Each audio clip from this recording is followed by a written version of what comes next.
এসো ভাই এসো, তাড়াতাড়ি এসো, ফুরিয়ে গেলে আর পাবে না। কফি আছে, ভেন্ডি আছে, লাফা আছে, বেগুন আছে, কি লাগবে তাড়াতাড়ি আসো। সস্তার মাল বস্তা ভরে নিয়ে যাও।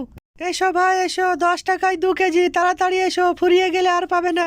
দেখো হাসিনা বুবু, মমতা দিদি, তোমাদের আমি শেষবারের মতো বলছি, তোমাদের সবজির দোকান অন্য জায়গায় গিয়ে লাগাবে, আমার পাশে একদম তোমরা দোকান লাগাবে না। তোমরা চিল্লিয়ে চিল্লিয়ে কাস্টমার ডেকে নাও, আমার কাছে কাস্টমার আসে না, আর আমার মালগুলো সব পচে যায়।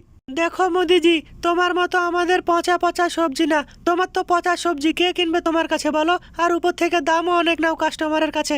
আর আমাদের সবজি দেখো একদম ফ্রেশ, নতুন তাজা তাজা সবজি, সেই জন্য আমাদের মাল বিক্রি হয়ে যায়, তোমার মাল কেউ কিনে না। হ্যাঁ হাসিনা বাবু, তুমি ঠিক বলেছো, মোদিজির সবজি দেখো সব পচা পচা, আর আমাদের সবজি একদম ফ্রেশ, তাই আমাদের বিক্রি হয়ে যায়। মোদিজি রাগ করলে আমরা কি করব? মমতা দিদি, তোমরা দুজন চুপ করো, ওই দেখো কাদের ভাই আসছে, কিছু কিনবে মনে হচ্ছে। কাদের ভাই, কি লাগবে তোমার? হাসিনা বুবু, আজকে আমি টমেটোর চাটনি বানাবো মনে করছি, 5 কেজি টমেটো দাও আমাকে। কাদের ভাই, টমেটো যদি নিতে চাও তাহলে আমার কাছে নাও, হাসিনা বুবুর কাছে টমেটো নেই তো, আমার টমেটো আছে।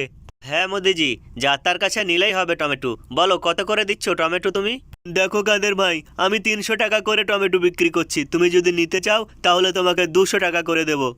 আরে মোদি চাচা, টমেটো 200 টাকা কেজি? কবে থেকে 200 টাকা কেজি হয়েছে টমেটো? আগে তো আমি জানতাম না। টমেটো আজকে খাবো না, যাই হোক। আচ্ছা মমতা দিদি, আলু ক টাকা করে দিচ্ছ? আলু, টমেটো খাবো না, আলু বলো ক টাকা করে দিচ্ছ তুমি? কাদের ভাই, আলু অনেক সস্তা, 10 টাকায় 2 কেজি, বলো ক কেজি লাগবে তোমার? আরে আলু এত সস্তা হয়ে গেছে? আচ্ছা মমতা দিদি, তুমি আমাকে 10 কেজি আলু ভরে দাও, আলুই খাবো সারা মাস। আলু রান্না, আলু ভর্তা, আলু পরোটা, বিভিন্ন রকম আলুর রেসিপি খাবো। মমতা দিদি, আমাকেও 10 কেজি আলু দিয়ে দাও, আমিও সারা মাস শুধু আলুই খাবো। আলু এত সস্তা আগে তো জানতাম না আমি। আর ভাই, যারা ভিডিও দেখছো লাইক করো, শেয়ার করো, অ্যান্ড চ্যানেল সাবস্ক্রাইব করো।